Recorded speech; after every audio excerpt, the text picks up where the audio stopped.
ሰላም ጤና ይስጥልን የተከበራችሁ ተመልካቾቻችን እንዴት አመሻችሁ እንዴት ዋላችሁ ብለናል ከሀገሬ ቴሌቪዥን የሚተላለፈው የአትሌቲክስ ጉዳዮቻችንን ልናቀርብ እዚህ ስቱዲዮ ተገኝተናል የተለያዩ ስፖርታዊ ጉዳዮችን በአትሌቲክስ ዙሪያ ልናሰማችሁ ስቱዲዮ ተገኝተናል እንዴት ዋላችሁ ብያለሁ ኮች እና ተንታኝ ኮች እንኳን አይባልም ያው እንግሊዘኛ ነው አሰልጣኝና ተንታኝ ታሪኩ ተመቼ እንደዚሁም በተመሳሳይ ደግሞ ተንታኝና አሰልጣኝ ፍቃዱ ምትኩ እንዴት ናቸው ያው ከማላችን አንድ ሰው ጎሏል እሱም ኮች ጌታቸው ነውና እሱም ያው ይቀጣል ለምን ተቀረ ምክንያቱም ይናገርና ቀጣይ አሁን ሲገባ ደግሞ ይቀጣል ብዬ ገምታለሁ እንዴት ዋላችሁ ውሎ እንዴት ነበር ቆንጆ ነበር ጥሩ ነበር ስራ በጣም የኢትዮጵያ ከዓመት በታች አትሌቲክስ ብሔራዊ ቡድን እንግዲህ የፊታችን ቅዳሜ ምሽት ትልቅ ሽኝት ይደረግለታል ያለፉትና 13 ቀናቶች ከዛም በፊት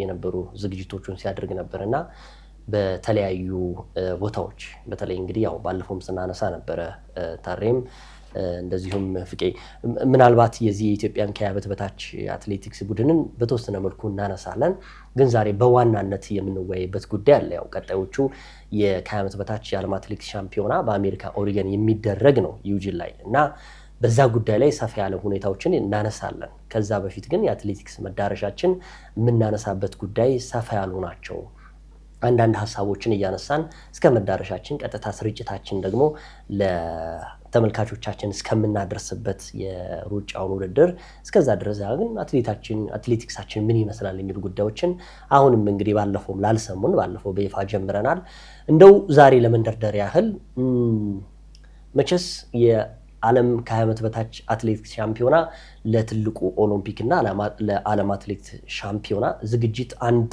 ግብአት ነው ብያስባለሁና በዚህ ጉዳይ ላይ የእድሜም ጉዳይ እየተነሳ ይገኛል ወደ በኋላ ዛሬ ሐሳባችን ለምንድነው ኢትዮጵያውያን አትሌቶች እድሜያቸውን የሚዋሹት ዋሽቶች ምን ይጠቀማሉ የሚሉ ጉዳይ እናነሳለን ከዛ በፊት ግን ምናነሳቸው ጉዳዮች ይኖራሉ እንደው መረጃም ካላችሁ ወደ ተመልካቾቻችን እናቀበላለንና ምናልባት እንዴት ነው ዝግጅቱ ባለ ቀድምም እንግዲህ በዜናዎቻችን ላይ የአሰልጣኝ መሰረት መንግስቴንም ጉዳይ ስናነሳ ነበር እንዴት ነው ያለው ሁኔታ ታሪ በጣም ጥሩ ያው ዛሬ ሁለተኛ ቀናችን ነው ስንገናኝ አትሌቲክሳችን የሚጠቅም ሐሳብ ማንሳት አስፈላጊ እስከሆነ ድረስ አንዱ ዛሬ እናነሳለን ብዬ ከምናስባቸው አጀንዳዎች ውስጥ አንዱ ዋናው የእድሜ ጉዳይ ነው የእድሜ ጉዳይ ስናስብ ኢንዳይሬክትሊ ከዚህ ውድድር ጋር እንዳለ ሆኖ ከዚህ ውድድር ውጪ ደግሞ በቀጣይ ሀገሪቷን የሚጠቅም የአሰራር ስርዓት መንደፍ አስፈላጊ እስከሆነ ድረስ የስትራቴጂው አንዱ አካል ስለሆነ ማለት ነው ብዙ ሀገራዊ የአትሌቲክስ ቀውስ ሊያጋጥመን የሚችለው አንዱ ያ ስለሆነ ማለት ነው ስለዚህ ዝግጅቱ በዚህ ኦሪገን ለሚደረገው ውድድር ያለን ዝግጅት በጣም ቆንጆ ነው እስካሁን ድረስ ባሉት በተጠቀስካቸው ሳምንታት ውስጥ የነበረን ዝግጅት አጠቃላይ የነበረው ሞቢላይዜሽን ልጆቹን ከማነሳሳት አንፃር አሰልጣኞች በአንድ ቦታ ተሰብስበው ቅድም ያው ኢንስትራክተር መሰረትም ሲናገር ነበርና መሳተፍ ብቻ ሳይሆን ከመሳተፍ በዘለለ ልናገኛቸው የምንችላቸው ውጤቶች ምን ሊሆኑ እንደሚችሉ የሚያመላክቱን ነገሮች እያየን ነበርና በዚህ አጋጣሚ ብዙ ተሳታፊ አሉን በእነዚህ ብዙ ተሳታፊዎች ውስጥ ውጤት እንዲመጣ እንፈልጋለን ነው ፊኒሸርስ ብሏል በቀደም በነገራችን ላይ በጣም እናንተ የዘገባችሁት ትልቅ ዘገባ ነበረ በሻለቃ ኃይሌ ገብረስላሴ የተነገረ ንግግር ሁሌ በጣም ተች የሚያደርገኝ ነው እውነት ለመናገር we have many starters but we don't have finishers ብሎ ነበር ጀማሪዎች አሉን ብዙ ሰልጣኞች አሉን ጨራሾችና ሀገር የሚያኮሩን ግን ብዙ ያስፈልጉናል በጣም ይቀላል ሳይሆን መጨረሻ ቀላል ትርጉም አይደለም ብዙ የሚባክኑብን ልጆች አሉ የሚባክኑብንን ቀንሰን ጨራሾችን እና ሀገር የሚያኮሩ ልጆችን ማምጣት አስፈላጊ ስለሆነ ይሄን ከማድረግ አንፃር አንዱና ትልቁ ግብአት ዝግጅት ነው ስለዚህ በዚህ ዝግጅት ውስጥ ወቅት ደግሞ የኢትዮጵያ ብሔራዊ ቡድን ምን ተማረ እንዴት ነበር የሚለውን ቀድም የሰማነው መረጃ አለ የሰማነው ሪፖርት አለ ቆንጆ ዝግጅት እያደረጉ እንደሆነና የተማርንበትም ነው ብዬ አስባለሁ ስፔሻሊ እንደ ቲም ማኔጅ ከማድረግ አንፃር አንድ ላይ ሰብሰብ አድርጎ የልጆችን ክፍተት ከመናገር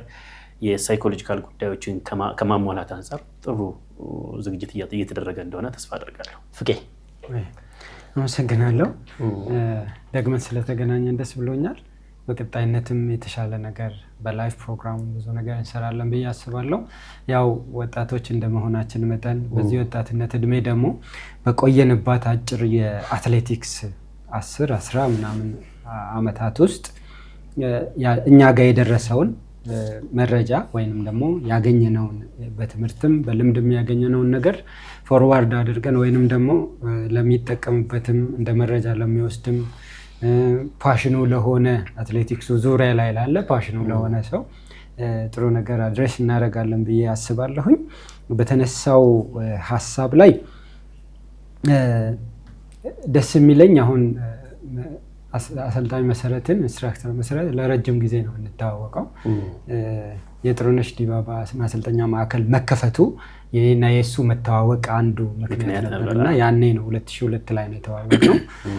የሳይንስ ሰው ነው መሰረት፣ መኮራበት ምርጥ አሰልጣኛችን ለአትሌቶች ብቻ ሳይሆን ለኛ ለጀማሪ አሰልጣኞችም በሰዓቱ ጥሩ አሰልጣኛችን ነበረ። መንገድ የሚያሳየን ሰው ነበር። ስለዚህ ይሄኛው ቲም እሱን ማግኘቱ እጅግ በጣም መልካም ነገር ነው። አሁን ያው በአትሌቲክስ በኮቺንግ ሜቶዶሎጂ ውስጥ ይሄ የዝግጅት ወቅት የምንለው አይደለም፣ እሱን አይደለም አሁን መሰብሰብ ነው። ምክንያቱም ያኛው የዝግጅት ወቅት ካል ፔሪዳይዜሽኑን ካሰብን ረጅም ጊዜ ስለሚወስድ እቺ የሳምንታት ጊዜ ስለሆነ አጭር ጊዜ ስለሆነ የማሰባሰብና የውድድር ስሜት ውስጥ እንዲሆኑና ቲም በቲም ወርክ መስራት እንደሚቻል ወይንም ደግሞ ለአንድ አላማ ብቻ ትኩረት እንዲኖራቸውና የተለያዩ የአየር ቦታውን ያማከለ ልጆቹ ኮፓፕ የሚያረጉበትን ሲሄዱ ኮፓፕ የሚያረጉበትን አየሩን የሚቋቋሙበትን ትሬኒንግ የሚወስዱበትና ቲሙ አንድ ላይ እንዲመጣ የማረግ ስራ እንጂ የዝግጅት ይሄ እኛ የምንፈልገውን አይነት የስልጠና ሂደት እንዲሸከሙ የማስቻል አይደለም። ይዘው የመጡትን ጭነው ይዘው የመጡትን ሎድ ተደርጎ የመጡትን ግን በአንድ ኮንሴፕት በአንድ አስተሳሰብ የቲም ወርክ ቦታው ላይ ሲሄዱ እንዴት ኢምፕሊመንት እንደሚያደርጉት ስትሬን ያደረጉትን የሰለጠኑትን እንዴት ኢምፕሊመንት እንደሚያደርጉት እንዴት መሬት ላይ አውርዶ የተሻለ ውጤት እንደሚያመጡ ቦታ የማስያዝ እንጂ የዝግጅት ካልን ሰፊ ጊዜ ስለሚወስድ ማለት ነው። ስለዚህ ጥሩ ሁኔታ ውስጥ እንደነበሩ ቅድም ዜና ላይም እንዳየነው በተለያየ መረጃም እንደምናገኘው በቅርበት ከልጆቹ ጋር ከነበሩ አሰልጣኞችም ጋር ደግሞ የተወሰኑትን በተለያየ ሁኔታ ስለምናገኝ ጥሩ ሁኔታ ውስጥ እንዳሉና የተሻለ ነገር ፐርፎርም እንደሚያደርጉ ከዚህ በፊት ሲረብሻቸው የነበረ የተለያየ ነገር ስለ ቪዛን ጉዳይ የምንም ጉዳይ ስለነበረ እነዛ ነገሮች ቤት ውስጥ ቢሮ አካባቢ የነበሩ ነገሮች ልጆች ጋር ይደርሱና ልጆች ይረበሹ ነበር። ከዚህ በፊት ወደ ውድድር ሲሄዱ ያ ነገር የለም። አሁን በጣም በሆነ ቦታ ላይ ሎኪን የሚባለው ዘግተው ሌላ ነገር ሳይኖር ጥሩ የዝግጅት ጊዜ እንዳደረጉ አምናለሁኝ። እንግዲህ መዘጋጀትና መተግበር ደግሞ ይለያያል። የተዘጋጁት ኢትዮጵያ ላይ ነው፣ በኢትዮጵያ የተለያየ አልቲቲዩድ ላይ ነው። ቦታው ደግሞ ባለፈው እንዳወራ ነው በጣም ዝቅተኛና ከፍተኛ የሙቀት ደረቅና ሙቀት ያለበት ስለሆነ በተለይ ጧት ላይ ቀዝቃዛ ይሆንና አየሩ ይወርዳል። ስለዚህ ያንን በጣም መቋቋም እንዳለባቸው ወይንም ደግሞ ጧት ላይ ትሬኒንጉ ውድድሩ ከሆነ ምን አይነት የዋርሚንግ አፕ ስታይል መከተል አለብን፣ ቀን ከሆነና አየሩ ከፍተኛ ሙቀት ካለው ደግሞ ምን አይነት የዋርሚንግ አፕ ስታይል መጠቀም አለብን፣ በምን አይነት መልኩ ሃይድሬት ማድረግ አለብን የሚለውን ነገር ከልጆቹ ጋር በቅርበት እያወሩ እየተነጋገሩ ወደ የተሻለ ውጤት ወደ ማምጣት ይሄዳሉ ብዬ አምናለሁ። ያው እንግዲህ እናንተም እንደ አትሌቲክስ ባለሙያ እንደ ተንታኝም ሳይንሳዊ ነገሮች ነው እያነሳችሁ የምትገኙት። መቼስ ያው እኔም እንደ ጋዜጠኝነቴ እንደ ሚዲያ ባለሙያነቴ ይሄ ከ20 ዓመት በታች የአትሌቲክስ ሻምፒዮና ብዙ ዝግጅቶች ያልተደረጉበት ነገር ግን ውጤታማ ነው ብዬ የማስበው ነው። ውጤቱ መጨረሻ ላይ ፋይናል ላይ ምንም ይሁን ወርቅ አመጣንም ሜዳሊያ ውስጥ ገባንም አልገባንም ትልቅ እንደምታ ይኖረዋል ብዬ ገምታለሁ። ይሄ ራሱ ምንም ጥያቄ የለውም። በበኩሌ ለኢንስትራክተር አሰልጣኝ መሰረት መንግስቴ ትልቅ ክብር አለኝ። ኖርማሊ ግን እንደ ሚዲያ ባለሙያ ቅድም አሁን ስትመለከቱት የነበረው አሁን ደግሞ የምንጋብዛቸው ብዙ ቪዲዮዎች አሉ። እንዲሁ በቀላሉ የተገኙ አይደሉም እኔ ስለማውቃቸው እና ግን የታዘብኩትን መናገር ስላለብኝ መተቸት ያለባቸው አካላቶች ደግሞ መተቸት አለባቸው ብዬ ገምታለሁ። እኔ በሀገሬ ቴሌቪዥን እንግዲህ የዓለም ዋንጫን ሲያስተላልፍ ከፊፋ ጋር ነው ግንኙነቱ። ከኢትዮጵያ እግር ኳስ ፌዴሬሽን ጋር አይደለም ግንኙነቱ። እግር ኳስ የሚመለከተው ዓለም አቀፉ የእግር ኳስ አስተዳዳሪው ፊፋ ነው የበላይ አካሉ። ከዛ የሚመለከተው ያው ፊፋ ስለሆነ ዓለም ዋንጫን አስተላልፈናል። አሁን ደግሞ ላለፉት 5 ዓመታት ለሚቀጥሉት 5 ዓመታት ኦሎምፒክን ጨምሮ ሀገሬ ቴሌቪዥን በቀጥታ ስርጭት ትልልቅ የአትሌቲክስ ሁነቶችን ያስተላልፋል። ሲያስተላልፍ ከታላቁ ከዓለም አትሌቲክስ ፌዴሬሽን ጋር ነው ግንኙነታችን፣ ከኢትዮጵያ አትሌቲክስ ፌዴሬሽን ጋር አይደለም ግንኙነታችን። እና ትልቁ የታዘብኩት ነገር እነዚህ ልጆች ወደ ሚዲያ አውጥቶ ሐሳባቸውን ለመግለጽ ብዙ ሀስሎችን እየወሰድን ነው። ይሄ የሆነብን ደግሞ በኢትዮጵያ እግር ኳስ ፌዴሬሽን ሀስል እኔ መናገርም ስላለብኝ ነው። እንደ ተቋምም እንደ ጋዜጠኛ መናገር ስላለብኝ ነው እውነት ለመናገር እና የምንልካቸው ጋዜጠኞች በተወሰነ መልኩ የተለያዩ ፍቶጆችን ይወስዳሉ። ግን ቢሮክራሲው በዛ። በተለይ የመጀመሪያዎቹ ሳምንታት በጣም ተቸግረን ነበረ። የኢትዮጵያ እግር ኳስ ፌዴሬሽን ሪፎርም አዘጋጅቻለሁ ብሏል። ጥሩ ሂደት ላይ ነው የሚገኘው። ግን የሚዲያውን ጉዳይ ደግሞ መቼስ ፍቄ በቀደምነት ስታነሳው ነበር። አትሌቶች ራሳቸውን መሸጥ አለባቸው፣ ወደ ሚዲያ መሸጥ አለባቸው። ይሄ ሲነሳ ደግሞ እኛ መተን ነው ለዓለም ሕዝብ ለምሳሌ ሀገሬ ቴሌቪዥን ስንመለከት እኮ ነበር አይደለ? ከዚህ በፊት ኦሎምፒክ ሲነሳ ከዓመት በታች ሲነሳ አትሌቲክስ ሲነሳ ሚዲያው ምን ያህል በአትሌቶች ላይ ጫና ሲፈጥር እንደነበረ ሀገሬ ቴሌቪዥን ያ ነገር ግን ጠፍቶት አይደለም። ማንም ሊጎዳ አይችልም፣ እኛ ነን የምንጎዳው። እኛ ግን እነዚህ ልጆች መበረታታት አለባቸው። ስቴዲየም ሲሆን ስቴዲየም እየሰራን እንደዚህ እንጦጦ ጣፎ ድረስ እየሄድን ሀገሬ ቴሌቪዥን እንደ ኃላፊነቱ ነው ይህን እየደረገ ያለው። ግን የኢትዮጵያ አትሌቲክስ ፌዴሬሽን አመራሮች ለኢንተርቪ ፍቃደኛ ለመሆን ይሄ ያስተዛዝባል ብዬ ገምታለሁ። የእውነት ለመናገር ስላለብኝ ነው። እና ይሄ ነገር ቢስተካከል ቀደም ሲል ያወጣናቸው ዜናዎች አሉ ሲባሉ ሰምተን ነው እንጂ ኢንተርቪው ስጡን ስንላቸው ፍቃደኛ አለመሆን፣ ይሄ ደግሞ የትም አያደርስም። በነገራችን ላይ የኢትዮጵያን እግር ኳስ ፌዴሬሽን ዋና ስራ አስፈጻሚ ወይም ፕሬዚዳንቱን እዚህ ሀገሬ ቴሌቪዥን አንተን ለመጠየቅ ብንጠይቃቸው ፍቃደኛ ነው የሚሆኑት። ለምንድን ነው አትሌቲክስ ፌዴሬሽኑ ሚዲያ የሚለየው ነው ጥያቄው የኛ። በነገራችን ላይ በብቸኝነት ሀገሬ ቴሌቪዥን ነው የሚያስተላልፈው። ስለዚህ የምትመለከቱት በቀጥታ ስርጭት ይህንን የኢትዮጵያ እግር ኳስ ፌዴሬሽን ሌሎች ፌዴሬሽኖች የሚያደርጉትንም አሁንም እናንተ ብታደርጉት እኛ ሀገሬ ቴሌቪዥን የልጆችን ትልቅ መነቃቃት አገራቸውን ወክለው ስኬታማ እንዲሆኑ ትልቅ ድጋፍ እያደረግን ያለ ነው። ምክንያቱም እንደ ተቋም የሚገባን ነገር ይሄ ስለሆነ ነው። ሌሊት 11 ሰዓት ተኩል ላይ ካሜራማኖችን ጋዜጠኞችን የምንልከው የኢትዮጵያ አትሌቲክስ ፌዴሬሽን ከፍሎን አይደለም፣ እንደ ኢትዮጵያዊነታችን የሚገባን ኃላፊነት ስለሆነ ነው። እና የምትመለከቱ የኢትዮጵያ አትሌቲክስ ፌዴሬሽን አመራሮች ይህንን ነገር ብታስተካክሉ። መደባበቅ ጥሩ አይደለም። የቪዛ ጉዳይ ስንጠይቅኛ ሶሻል ሚዲያ ላይ ለማሯሯጥ አይደለም።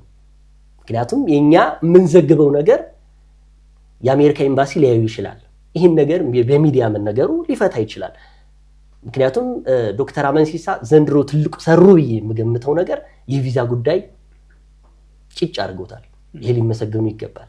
እንደዚህ አይነት ምስጋና ባለበት ግን መተቸት ደግሞ አስፈላጊ ነው ብዬ ስለማምን ነው። ቅድም ሁልጊዜ እዚህ ሚዲያ ላይ ስንቀርብ የኢትዮጵያን አትሌቲክስ ፌዴሬሽን አይዞ በርታ እንደዚህ ነው ማለት ሳይሆን የሚተቸውም መተቸት አለበት እና እባካችሁ የሚመለከታችሁ የኢትዮጵያ አትሌቲክስ ፌዴሬሽን አመራሮች እንደው ሚዲያ ስንመጣ በአግባብነት ብትቀበሉ የሚል ሀሳብ ስላለኝ ነውና ወሬ ካበዛው ይቅርታ ጠይቃለሁ። ታሪክ ፍቄ በነገራችን ላይ እኮ በመሃል ከገባው ሳይፈቅድልኝ ያደለው እኮ ገንዘብ ተከፍሎ ነው አትሌቲክስ የሚታየው።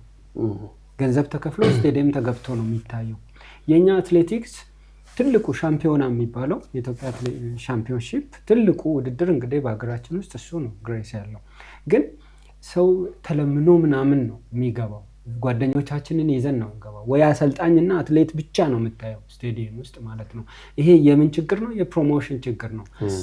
የራስን ኦርጋናይዜሽን አለማስተዋወቅ፣ የራስን አሰራር አለማስተዋወቅ፣ የምትሰራውን ነገር በሜዳ ላይ ኑ ይውልኝ፣ ይሄን ሰርቻለሁ ኑ ይውልኝ ብሎ እኮ ማስተዋወቅ ነው። ይሄ ችግር ነው። ስለዚህ ሀገሬ አሁን በኢንዳይሬክት እኮ ልጆቹን ቲፕ እያደረግን ነው፣ ወደፊት ሊጠቀሙ የሚችሉትን ነገር በምን አይነት መልኩ መዘጋጀት እንዳለባቸው እያንዳንዱ ሁላችንም በጋራ ለዛ ውጤት እየሰራን ነው ለማለት ነው። እኛ ጋም ያለውን በእናንተ በኩል እውነት ነው። እኔ ያው የተናገርኩት ምንድነው ያው ምንልካቸው ሪፖርተሮችም ፊት ሊነሱ አይገባም፣ በሚፈለገው ልክ ነው። በነገራችን ላይ እንደው ስላልገባቸው ነው እንጂ አንድ ፕሬዝዳንትም አንድ ስራ አስፈጻሚም አንድ ምክትል ፕሬዝዳንትም ለሚዲያ ወጥቶ የመናገር ግዴታ አለበት አንድ ፕሬዝዳንት። ምክንያቱም ፕሬዝዳንት ሆኜ እኔ ስሾም እነዚህን ነገሮች አሳካለሁ ስትል አንዱ ደግሞ ሚዲያ ላይ ነው። አለበለዛማ ለሚዲያ ምርጫ ለሚዲያ ፍጆታ ያን ጊዜ ምረጡ ስትል ሚዲያ ላይ ለምን ትመጣለህ? ስትሰራ ነው። ሁለተኛ ነገር ደግሞ እያንዳንዷ ነገር መሸፋፈን የለባትም ነው። አሁንም ሀገሬ ቴሌቪዥን ሌላ ተልእኮ የለውም። ዋናው ቁም ነገሩ ሊነገረው የሚገባ ቀደም ሲል የተለመዱ ነገሮች አሉ። ሩጫ ከመጀመራቸው በፊት የሚነሱ ከሚዲያ ጋር በተለይ ጠፍተዋል። አሁን የሉም፣ ሰላም ነው። ግን ያን ደግሞ በመደበቅ አይደለም። ሀገሬ ቴሌቪዥን ያሉትን ነገሮች ማውጣት ስላለበት ነው። ሀገሬ ቴሌቪዥን በዲጂታል ሚዲያው ላይ ስለ ኢትዮጵያ አትሌቲክስ ፌዴሬሽን በዚህ 2-3 ሳምንታት የሰራውን የትኛውም ኢትዮጵያ ውስጥ ያለ ሚዲያ አልሰራውም። እኛ መስግኑን እያልን አይደለም። በነገራችን ላይ ይሄ የኢትዮጵያ ሕዝብ ዲጂታል ሚዲያውን የሚያየው የሚመለከተው ግራፊክስ በኢትዮጵያ አትሌቲክስ ታሪክ ተሰርቶ ያውቅ። ነገር ግን አመስግኑን እያልን አይደለም። ግን ለምንፈልገው ጥያቄ ግን መልስ ስጡን፣ በራችሁን አትዝጉብን፣ እያንዳንዷን ነገር ለሕዝብ እናድርስ እንጂ እንደ በፊቱ አልባልታ ከዛና ከዚህ የሀገሬ ቴሌቪዥን ስፖርቱም ዲፓርትመንቱም ተልእኮ የለውም እና እንደው ይሄን ነገር ቢስተካከል። ኦሪገን ሲያልቅ የዓለም አትሌቲክስ ሻምፒዮና ይቀጥላል። ትልቁ ደግሞ ኦሎምፒክ ይቀጥላል የሎስ አንጀለስ። ያንን ሀገሬ ቴሌቪዥን ብቻ ነው የሚያስተላልፈው፣ ሌላ ያስተላልፈው። እኛ ከኢትዮጵያ አትሌቲክስ ፌዴሬሽን ብቻ ሳይሆን ከዓለም አትሌቲክስ ፌዴሬሽን ጋር ነው ትልቅ ግንኙነት ያለን እና እንደዚህ አይነት ነገሮች ቢስተካከሉ የሚል ሀሳብ። እኔ እዚህ ላይ የተወሰነ ነገር ብናገር ደስ ይለኛል። ቢኮዝ ትችት የሚፈራ ካለ ለውጥ አይፈልግም ማለት ነው። ያ ማለት እኔ ወድጄዋለሁ። በነገራችን ላይ በግልጽ ማውራትም ስለሚያስፈልግ ነው። ሁለት there are two pillars for the development of sport ይላል። ሁለት በጣም ምሰሶዎች ትላልቅ ምሰሶዎች አሉ ይላል። አንደኛው ቴክኖሎጂካል ኢንተግሬሽን ነው አለን። በቃ ስፖርተኛ የትም ቦታ አለን፣ በየቦታው አትሌቶች አሉን። ቴክኖሎጂካል ኢንተግሬሽን ከሌለ ግን ከዓለም እኩል መራመድ አንችልም። ዓለም አሁን በቴክኖሎጂ አይደል ነገሩን እየዘወረ ያለው። ሁለተኛው ደግሞ ስፖርት ኮሜርሻላይዜሽን ነው የሚለው። የሚገርም ነገር ይሄ ስፖርት ኮሜርሻላይዜሽን አንዱ ስፖርትን ሰርተህበት ደክመህበት ቴክኖሎጂካል ኢንተግሬሽን የሚለው ሁሉ ተግብረህ ወደ ዓለም አቀፍ ደረጃ ለማድረስ ሚዲያን ካልተጠቀም ኮሜርሻላይዝ አላደረግከውም ነው። ስለዚህ አንዱ የኮሜርሻላይዜሽን የጀርባ አጥንት የሚባለው ከፕሮጀክቶች ጋር የውጭ ግንኙነቶች ጋር እያንዳንዷን ነገር ዲጂታላይዝ አድርገህ የምታቀርበው በሚዲያ ነው። ኤቭሪቲንግ ዲጂታላይዝ መደረግ አለበት ሲባል ናውዴይስ ትንሽ ይሄ የሶሻል ሚዲያው ምናምን በዛና ይህንን ዶሚኔት የማድረግ አይነት አባዜ ውስጥ ቀረብንና ለትችቶች ለምን እየፈራን እርስ በርስ በመተቻቸት ውስጥ እያለፍን መጣንና እውነታውንም አብረን እየጨፈለቅ ነው ከውሸቱ ጋር ሌላውም ነገር አብረን እያመሳሰል ነው፣ ጀነራላይዝ እያደረግ ነው። ኢንዲቪጁዋላይዜሽን እዚህ ዓለም ላይ መኖር ሲገባው ጀነራላይዜሽን ላይ መጣን። በነገራችን ላይ ስፖርት ስልጠና ላይ ኢንዲቪጁዋላይዜሽን የሚለውን ነገር የማንተገብረው ለነገሮችም ጀነራላይዜሽን ላይ ጠንካሮች ስለሆነ ነው። በጣም መጠቅለል አንድ ሰው ካጠፋ አብሮ የመጠቅለል አባዜ ስላለብን ነው። እኔ ትችት ጥሩ ነው። ትችት ጥሩ የሆነው ለምንድን ነው? ስህተቶቻችን እንድናይ ነው። በነገራችን ላይ የኢትዮጵያ ሕዝብ አትሌቲክሱን ከመውደዱ የተነሳ ዝግጅት እንዴት ነው ሳትነግሩን፣ ልጆቻችን ምን ላይ ናቸው፣ ሆቴል ላይ ናቸው ወይስ አይደሉም፣ በቂ አሰልጣኝ አግኝተዋል አላገኙም፣ እያንዳንዱ ነገር እኮ ሕዝቡ ይጠብቃል እኮ። ይሄን ደግሞ የምታቀርበው በምንድን ነው? በሚዲያው ነው። ነገር ግን ኢንኬዝ በዚህ ሁኔታ ላይ ጊዜ ቦታና ሁኔታ የሚባል ነገር አለ አይደል? ታይም ፕሌስ ኤንድ ኮንዲሽን የሚባለው ነገር ማተር አድርጎ ነገሮችን የምንይዛቸው ነገሮች ሊኖሩ ይችላሉ። በር ግን ሙሉ በሙሉ ግን አይዘጋም። ቢኮዝ ለህዝቡ የምታደርሰው በዚህ ዘመን ላይ በዲጂታል ዘመን ስለሆነ። በነገራችን ላይ ይገደብ አባይ የሚለውን ስም ለሰንበዲ ለሆነ አካል ትናገራለህ እንጂ ያንተን ስታተስ የሚናገረው በሙሉ ዲጂታል ሚዲያው ነው።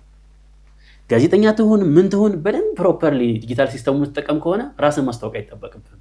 ስምን ብቻ መናገር ነው። ዜን ጎግል ላይ ሰርች ትደረጋለህ፣ ይነገራል። ጋዜጠኛነትህ ምንድነው የሚከተለው፣ የዚህ ልጅ ሆቢው ኑሮ ወደ ምንድነው የሚያደላው የሚለውን በሙሉ ይገልጻል። ስለ ታሪኩ ተመቸ ስሜን ብቻ መናገር ነው የሚጠበቀው። ማንንም ማስታወቅ አይጠበቅብኝም። ስሜን ከተናገርኩ ራሱ ጎግል ላይ ያነብ። ጎግል አሁን ሰዎችን እያነበበ ያለበት ዲጂታል ሲስተሙ ሰዎችን እያነበበ ያለበት ዘመን ስለሆነ ከሚዲያው መራቁ ትንሽ ከባድ ነው።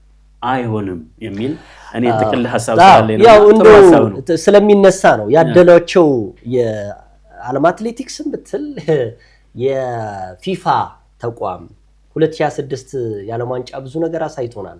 ሀገሬ ቴሌቪዥን በቀጥታ ስርጭት ለመላው ኢትዮጵያውያኖች ሲያስተላልፍ የኬፕ ቨርዲው ግብ ጠባቂ ቮዚኒሃ ዓለም ላይ ትልቅ ተጽዕኖ ፈጣሪ የሆነበት አንዱ ምክንያት ወደ ሚዲያ መውጣቱ ነው። የሚዲያ ማንነቱ ነው። ከዛ በተረፈ ግን ፊፋ ምንድን ያደረገው ለቮዚኒሃ ገንዘብ አወጣለት። እሱ ጋር ፎቶ ለመነሳት ብር ያስፈልጋል። በነገራችን ላይ የቀድሞ የማንቸስተር ዩናይትድ ተከላካይ እንግሊዛዊ ሪዮ ፈርዲናንድ ጋር ፎቶ ለመነሳት 70 እና ከ70 በላይ ዶላር መክፈል ይጠበቅብናል። ይሄ ማለት ራሱን ብራንድ አድርጓል። አትሌቶቻችን ብዙ ሪዮ ፈርዲናንድ መሆን አለባቸው፣ ብዙ ቮዚኒሃ መሆን አለባቸው። ግን እየተጨፈለቁ ነው ያሉት ነው ዋናው ነገር። ሚዲያ ላይ ስትወጣ ሐሳብ አስተያየትን ትችት አለመፍራት ነው የምትፈልገው። ብቻ ሚዲያ ላይ መሄድ የለብህም። ይሄ አዲስ የመጣው የሶሻል ሚዲያ ማዕበል አለ ብዙዎቻችንን ያስተዛዘበን። የምሬን ነው መላችሁ። እኔ አትሌቲክሱ ላይ ይሄ ነው ማለላችሁ የቀድሞ አትሌቶች አሁንም ላይ በስራ አስፈጻሚነት ያሉ አትሌቶች ለቃለ መጠይቅ እየጠየካቸው ቴሌቪዥንን የሚያህል ጣቢያ አንድ ቲክቶከር ጋር ግን ሄደው ይጠይቃሉ። ይሄ ያስተዛዝባል ነው መነሻው። የቻ አትሌት ወይም የአትሌት ቴሌቪዥን ነው ያስተዋወቀው እዛ ያደረሰውና እንደዚህ አይነት ነገሮች መስተካከል አለባቸው፣ በምንም ተአምር መሸፈን የለባቸው የሚል ርዕሰ ጉዳይ ስላነሳን ነው። ስራዎች ያው ተቋማዊ መሆን አለባቸው። እኔ አሁን ከዚህ በፊት ተናግሬያለሁ። ስራዎች ይሄ ተቋማዊ እንጂ ግለሰባዊ መሆን አለባቸው። የሲስተም የበላይነት መኖር አለበት። ከግለሰብ የበላይነት የሲስተም በቃ ይዛ የአሰራር ስርዓት የበላይነት መኖር አለበት። ይሄ ስራዊ መሆን አለበት ነው እያንዳንዱ ነገር። ስለዚህ ይሄ ተቋም ነው፣ ከተቋም ጋር አብሮ መስራት አለበት ነው። ግለሰቦች ይስሩ አይስሩ አይደለም ትልቁ ጥያቄ፣ ግን ሁሌ ቅድሚያ መስጠት ያለብን ለተቋም ነው የሚለውን ነገር እኛም የተቋም ጉዳይ ቅድም ታራ ያነሳው እውነት ነው። እኔም አሁን ሀገሬ ቴሌቪዥን የተቋም ጉዳይ ነው እያነሳ ያለው እንጂ ይሄኛ ስር የሰደደ በጣም ይሄ አለ አትሌቲክሱ ላይ የእንትና ዘር የእንትና ክል የእንትና የሚባለው ጉዳይ አለ። የእንትና ወገን እንደዛ የሚባል ነገር የለም። ኢትዮጵያውያን ምርጥ አትሌቶች በ2026ቱ የኦሪገን ሻምፒዮና ላይ የወደፊቶቹ ኦሎምፒክ ተሳታፊዎች ምርጥ አትሌቶች የወደፊቶቹ የዓለም ሻምፒዮና ብርቅዬ አትሌቶች እንዲለፉ እንዲመጡ ሀገሬ ቴሌቪዥን እየሰራ ነውና ሁሉም በእኩል አይን የሚታይበት ትልቅ ተቋም ስለሆነ ማናቸውም የስፖርት ሰዎች እዚህ ሐሳብ አስተያየታቸውን መስጠት አለባቸው። ግን በራቸውን እንዲዘጉብን አንፈልግም። ምክንያቱም ኢትዮጵያ ውስጥ እከሌ የሚባል ሰው እየተነሳ መሰደብ በጣም ቀላል ሆኗል። ይሄ ደግሞ እንደ ተቋምም ተገቢ ስላልሆነ መተቸትም በስነ ስርዓት ልተቸው ትችላለህ። ማንነቱን እያወጣህ ግን የምተችበትም ተቋም ስላልሆነ ነገር ግን እንደዚህ አይነት እንደ ተቋም የኢትዮጵያ አትሌቲክስ ፌዴሬሽን ማዘጋጀት ራሱን ደግሞ ማስተካከል ያለበት አንዱ ጉዳይ ይሄ ነው። ሪፎርሙ ምንም ጥያቄ የለም እየሰራ ነው። አሁን ላይ ሳይሆን ሎስ አንጀለስ ላይ ፍሬውን እናያለን ብዬ ገምታለሁ። ስለዚህ እንደዚህ አይነት ነገሮች ባሉበት ነገር ትንንሽ ነገሮች ያበላሹታልና ብዙ እንትን ባንል ጥሩ ነው። ለማንኛውም ቅድምም እንዳልኳችሁ ብዙ የደከምንበት አንድ ቪዲዮ ልጋብዛችሁ። የ400 ሜትር ሯጯ አትሌት አጃይብ አሊ እንደዚሁም ደግሞ ዛሬ እኛ ጋር ያልነበረው አትሌት ጌታቸው ሙሉጌታ አሰልጣኝ ከሱ ጋር ቆይታ አድርገናል። እስኪ በትንሹ እንከታተልና እንመለስ።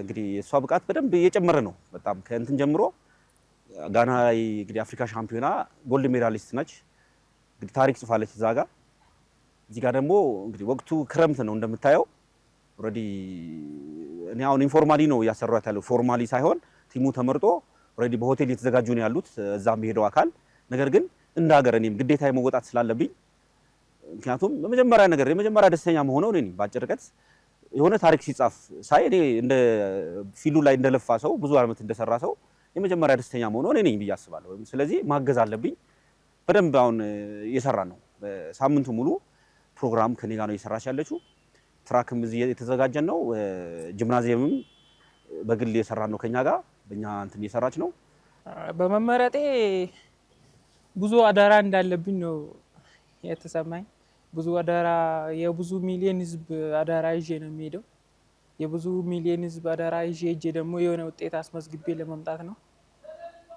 በጣም ደስ ይላል ለዚህ በመመረጤ ደስ ብሎኛል ያው ጋናም ደግሞ ያመጣሁት ውጤት በጣም ደስ የሚል ነው አሁንም ደግሞ ለዚህ ውጤትም ለዓለም ሻምፒዮናውም በጥሩ ሁኔታ በሚባል ሁኔታ እየተዘጋጀን ነው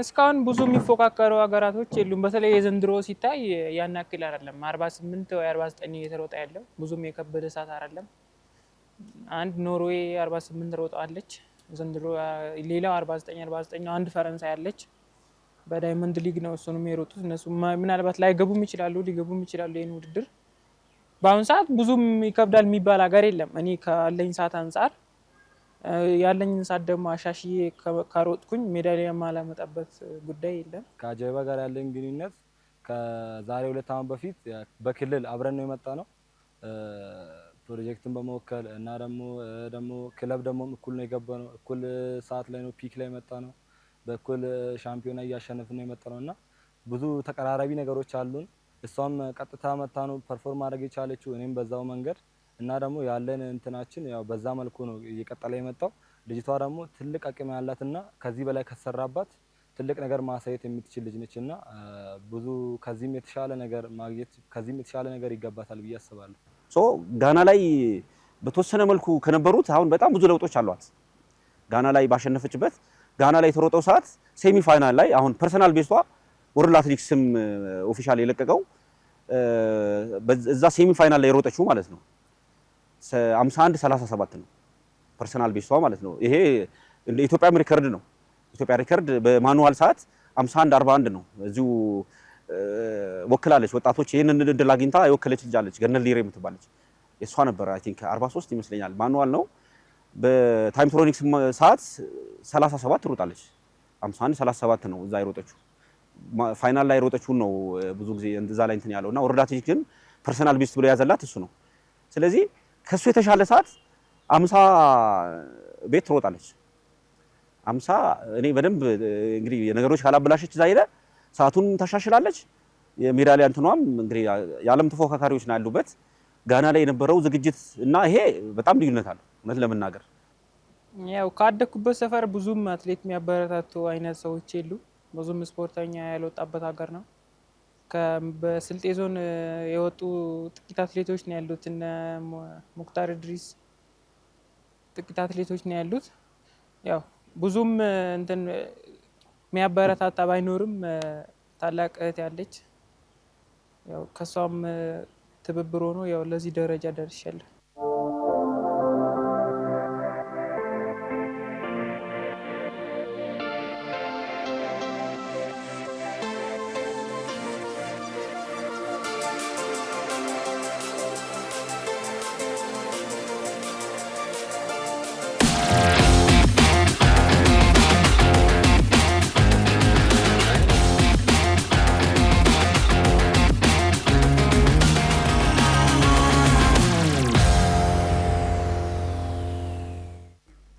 ተመለስን የተከበራችሁ ተመልካቾቻችን ከሀገሬ ቴሌቪዥን በቀጥታ ስርጭት ወደ እናንተ እየደረሰ ያለው ሀገሬ ስፖርት በልዩነት ዛሬ እያነሳን የምንገኘው ከዓመት በታች የዓለም አትሌቲክስ ሻምፒዮና ላይ የሚሳተፈው የኢትዮጵያን ብሔራዊ ቡድን በስፋት ተመለከተን። አሁን ደግሞ ሌሎች ጉዳዮችን እንመለከታለን። እንዴት ናችሁ ቆይታ? ቀደም ሲል እንግዲህ ያው ዛሬ ይቀጣል ብለን ቅድም ስናነሳለት የነበረው አሰልጣኝና ተንታኝ ጌቾ ያው እንደዚሁም ደግሞ ከአጃይባ ጋር የነበረውን ቆይታ ተመለከትን። ያው በልዩነት ደግሞ እንግዲህ ፈጣሪ እርዳትና ኢትዮጵያን በታሪክ ታስጠራለች ከምላት ብርቱ አትሌት መካከል አጃይባ አንዱ ናት። የፊታችን ቅዳሜ ምሽት ሽኝት ይደረጋል። እሁድ ደግሞ ወደ ውድድሩ ወደሚደረግበት አሜሪካ የሚያቀኑ ይሆናል። ያው አንድ ጉዳይ እናንሳ ደግሞ አሁን በልዩነት የምናነሳው መቼስ ይሄ እድሜ ጉዳይ ይነሳል። እናንተን ደግሞ አበክሬ የምጠይቃችሁ ጥያቄዎች ይኖራሉ። የአካዳሚ የሚወጡ ልጆችን ደግሞ እናንተ እዛው ባይን በብረት ታያዋቸዋላችሁ እና እንደው እሱን ጉዳይ እናነሳል። ለመሆኑ እንደው ኢትዮጵያ ውስጥ ለምንድን ነው እድሜ ይህን ያህል እንደው የሚፈራው? በተለይ ደግሞ ስፖርቱ ዓለም ላይ አትሌቲክሱም ላይ ብሷል። እግር ኳሱ ያው የተዘፈቅንበት ጉዳይ ሆኗል። 6 እና 7 ፓስፖርት ያላቸው እግር ኳስ ተጫዋቾች እንዳሉ ሁሉ አትሌቶችም ደግሞ በ4 በ5 ፓስፖርት የሚዘዋወሩ ብዙ አትሌቶች ኖረዋል እና እንደው ለምንድን ነው ይሄ ከአካዳሚ እየተሰራ እየመጣ? መቼስ አንድ አትሌት በልጅነቱ ሮጦ ነው ያደገው። ዝም ብሎ በ20 እና በ25 ዓመቱ ያደገ አትሌት የለም። ከልጅነቱ ጀምሮ ነው። ያ የማን ክፍተት ነው የሚለውን ጉዳይ እንደው ከስር መሰረቱ እያነሳን ብንመረምር ደስ ይለኛል። ኮች ታሪኩና እስኪ በዚህ ጉዳይ ላይ እንደው የታዘባችሁትን ጉዳይ ቀጣይስ እንዴት ነው የምንዛለቀው? ያ እየዘለለ ደግሞ የዶፒንግ ጉዳይ እየተነሳ ይገኛል። እንደዚህ አይነት ነገሮች ባለፈው እንግዲህ የምናስታውስ ከሆነ የዓለም አትሌቲክስ የኢትዮጵያን አትሌቲክስ ፌዴሬሽን በጣም ሲተቸው ነበረ። እኔ መረጃውም ስለነበረ ነው። በተለይ የመዲና ኢሳ ጉዳይ ሲነሳ ኮች ፍቃዱ ከትናንት በስቲያ አስታነሳው ይነበራል። አንድ አትሌት ኢትዮጵያን ሜዳሊያ አሸልሞ መጥቶ ከዛ በእድሜ ጉዳይ ሲቀማ የሜዳሊያ ይሄ አትሌቱ ብቻ ሳይሆን ሀገርም ትዋረዳለች። የዓለም አትሌቲክስ ስለምንድን ነው ኢትዮጵያ ላይ በልዩነት በእድሜ ጉዳይ የሚጠራጠረን? ትክክለኛ አትሌቶችም ሲወጡ ጥርጣሬ እየተነሳብን ይገኛል። አሁንስ የሚሳተፉት ከዓመት በታች አትሌቶች ምን ያህል እድሜያቸው እርግጥ ነው ነውስ ማሽኑ ይዋሻል? እናነሳለን እሱን ጉዳይና ታሬ ማሽኑ ይዋሻል። ጥሩ ጥያቄ ነው። አሁን በዓለም አቀፍ አሰራር ደረጃ ስሙ ነግሶ ኤጅ ዶፒንግ ተብሏል አይደል? ኤጅ ዶፒንግ ተብሏል። እያየን የምንሸዋወድበት እየተዋወቅን የምንሸዋወድበት ያልሆነውን ነው የምንልበት ያልበቃውን በቅቷል የምንልበት ነው። የማይቻለውን ይቻላል ብለን እየታገልን ያለንበት ግን ደግሞ እየጣለን እንደሆነ የተረዳንበት ተረድተን ደግሞ በቃ ወደ መፍትሄው ያልሄድንበት አሰራር አንዱ ኤጅ ነው እና ኤጅ ዶፒንግ ተብሎ ስም እስኪሰጠው ድረስ በተለይ ደግሞ አፍሪካዊ ያለ ትልቅ ትኩረት ይደረጋል። እንዳለመታደል ሆኖ እዚህ ኢትዮጵያ ውስጥ ደግሞ ከአፍሪካ ውስጥም ደግሞ ኢትዮጵያ ውስጥ በጣም ስሟ ከሚነሳ ሀገር ውስጥ አንዷ ኢትዮጵያ ነች። በእርግጥ ስሩአውት ዘይር ለውጦችን ለማምጣት ፌዴሬሽኑ ይታገላል፣ የሚመለከታቸው አካላት ይታገላል። ግን እኔ በጣም ሁሌ የምታዘበው ነገር ተቋሙ ከሚታገለው በላይ ግለሰቦች የሚታገሉት ብዙ እናያለን። በየክልሉ አንዳንድ ፕሮጀክት ላይ በትክክል የሚሰሩ አሰልጣኞችን ስናያቸው በጣም የሚታገሉ አሉ። በየውድድሩ ሲጮሁ የምትሰማቸው ይሄ ትክክል አይደለም እያሉ የሚታገሉ አሰራርን ሴንተር አድርገው የሚናገሩ ብዙ ባለሙያዎች አሉ። እነሱን ሪኮግናይዝ ማድረግ ይፈልጋል። በነገራችን ላይ ግን ደግሞ እነሱ በምን ተሸፍነዋል?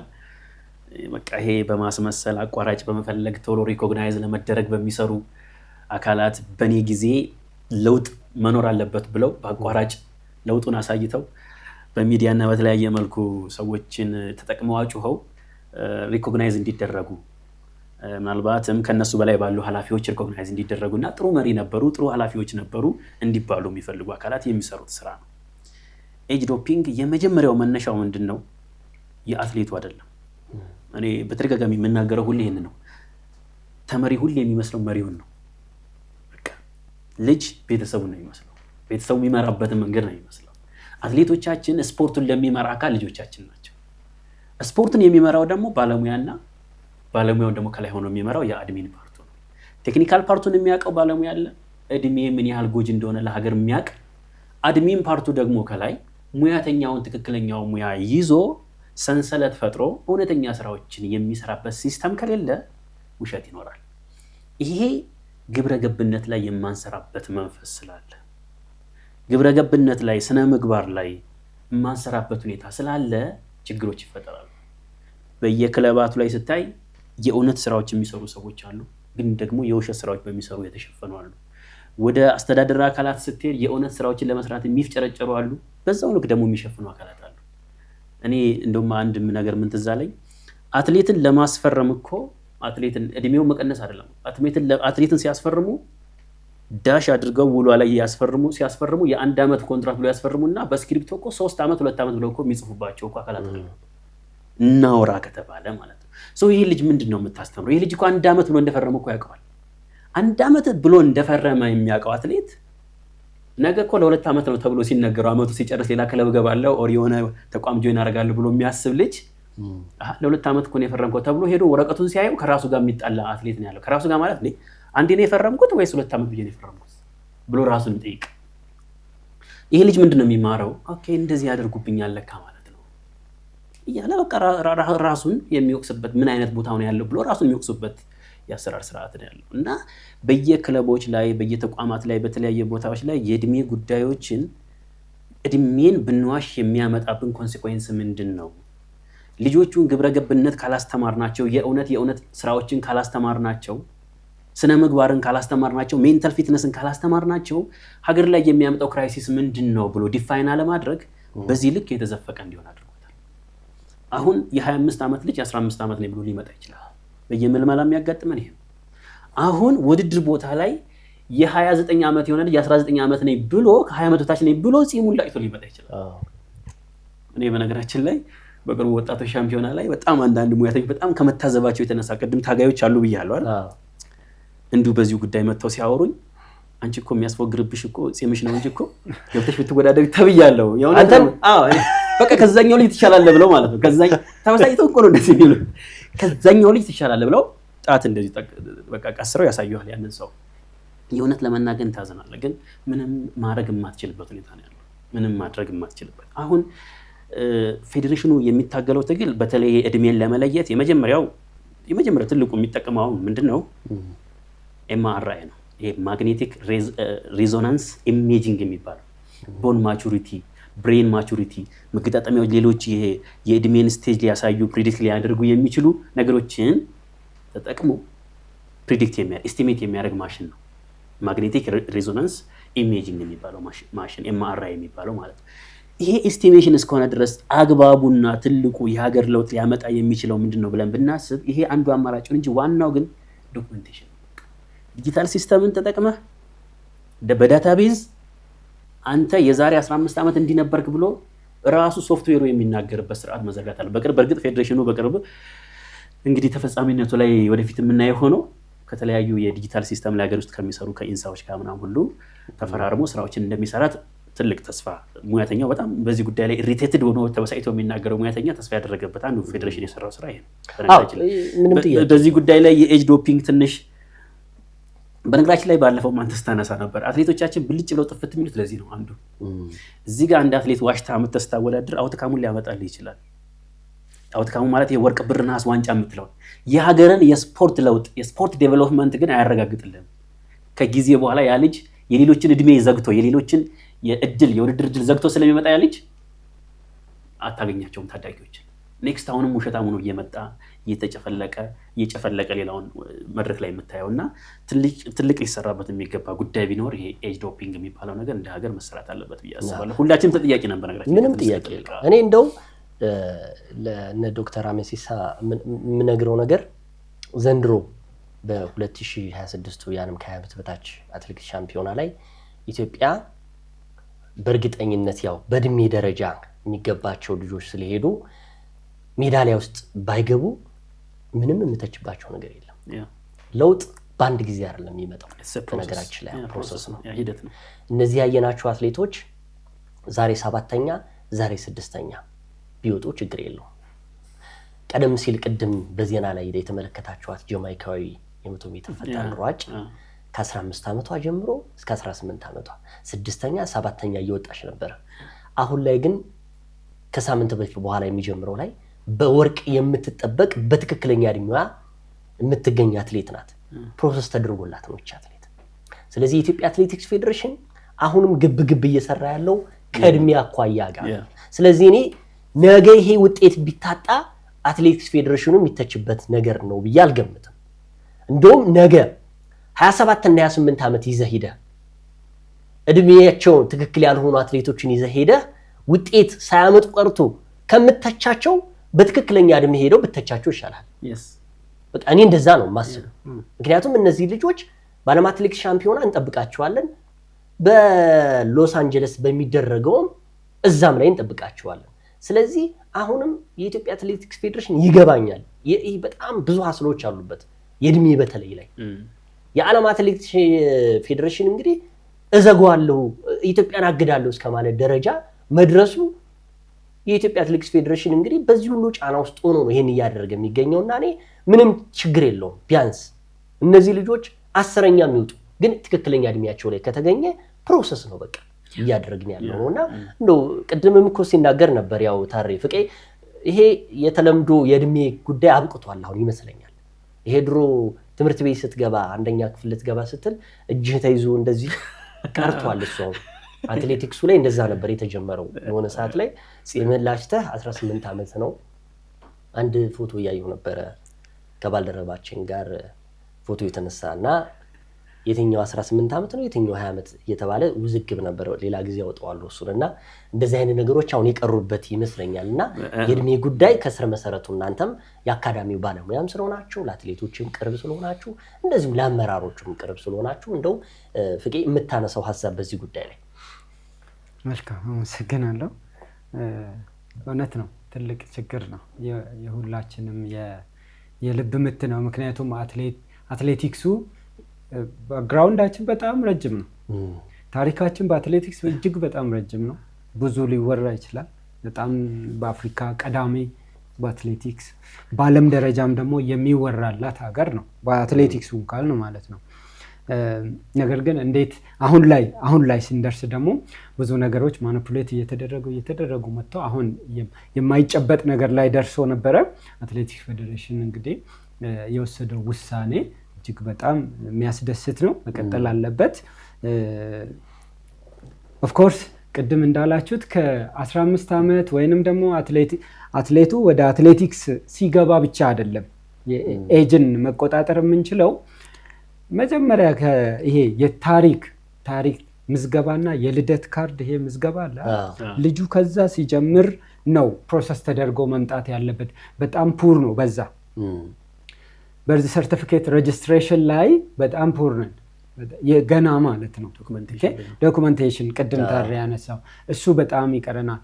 አሁን ሲኒየር የሆኑ እጅግ በጣም ታዋቂ የሆኑ አይከን የሆኑ አትሌቶቻችንን እስቲ 5 ዓመቱ ላይ ምን ነበር የሚወደው፣ ምን ሲሰራ ነበረ፣ ፓሽኑ ምን ነበረ ተብሎ ወደ ኋላ ቢጠየቅ ያንድም አትሌት ሊነገር አይችልም። ምክንያቱም እያንዳንዱ የአትሌቶች ታሪክ መነገር የሚጀምረው ከመቼ ነው? ብቅ ማለት ሲጀምሩ ነው፣ መታወቅ ሲጀምሩ ነው። በማን ነው የሰለጠነው፣ የት ነው የተወለደው፣ ቤተሰቡ የት ነው፣ እስቲ ፋሚሊ ውስጥ ሌላ የሩጫ ታሪክ ያለው ሰው አለ ወይ ተብሎ ገና ወደ ኋላ ዳሰሳ ይካሄዳል። ሂስትሪው ማለት ነው። ነገር ግን መጀመሪያ ነው ቢውልድ ተደርጎ መምጣት ያለበት ማለት ነው። መጀመሪያ ዶኩመንት አለመደረጉ ይሄ ትልቁን ሜስ እንዲፈጥር አድርጓል። የታሪክ አያያዛችን እጅግ በጣም ፑሽ ስለሆነ ነው ይሄ ትልቁ ሚና ተጫውተዋል። ሌላው እኔ አትሌቶች ለምንድን ነው እድሜ የሚዋሹት የሚለው ትልቅ ጥያቄ ነው። ሁሉም ሰው ለምንድን ነው ብሎ ያንን ለምን የሚለውን ጥያቄ መመለስ ሲጀምር ነው ወደ ሶሉሽን የሚካሄደው። አሁን በጣም ክሪቲካል ጥያቄ ነው የተነሳው፣ ቀላል ነገር አይደለም። ለምንድን ነው አትሌቶች እድሜያቸውን የሚዋሹት የሚለው ቤተሰብ ጋር ይሄ ጥያቄ ከተነሳ፣ አሰልጣኝ ጋር ይሄ ጥያቄ ከተነሳ፣ ፌዴሬሽን ጋር ይሄ ጥያቄ ከተነሳ፣ ልጁ ጋር እኔ ለምን እድሜን ዋሻለሁ ብሎ አትሌቶች የሚዋሹት ራሱ የዋሸው ሰው ጋር ጥያቄው ከመጣ መልስ ማግኘት ይቻላል ማለት ነው። ወደኋላ መሄድ ይቻላል። ለምንድን ነው? አንደኛና ዋነኛው ምንድን ነው? ሰው ስም ይፈልጋል አይደል? ስም ይፈልጋል። ማንም ሰው ታዋቂ መሆን እንፈልጋለን አይደል? ታዋቂ መሆን እንፈልጋለን። መታወቅ ይፈልጋል። ልክ አሁን ወርልድ ሻምፒዮንሺፕ ለመግባት ወይንም የሀገራችን የወጣቶች ሻምፒዮና ላይ ሲገባ 24 ዓመት 22 ዓመት የሆነ ልጅ 16 17 18 ዓመት ሆኖ ታዳጊ ወይ ወጣት ሆኖ መወዳደር ቢችልና ቢያሸንፍ እሱ አጭበርብሮ መግባቱ ሳይሆን ኦቨርቴክ የሚያደርገው ማንነቱን ማሸነፉ ነው፣ ስሙ ነው። መታወቅ ይፈልጋል። አንድ ይሄ ነው። ሁለተኛ ደግሞ ያንን እድል ባያገኝ እድሜው ካለፈ በኋላ እድሜህ አልፏል ተብሎ ቢቀር የመታየት እድሉ አይኖረው። ምክንያቱም ውድድሮች ለዚህ ካታጎሪ ለዚህ ካታጎሪ ለዚህ ካታጎሪ ተብሎ ገንዘብ ሊያመጡ የሚችሉ በቂ ውድድሮች አይኖሩ። አሁን ለስም ብቻም አይደለም የሚሮጠው ሲጀመር። ምክንያቱም የኢኮኖሚና የድህነት ጫና አለ እያንዳንዱ ቤት ጋር ማለት ነው።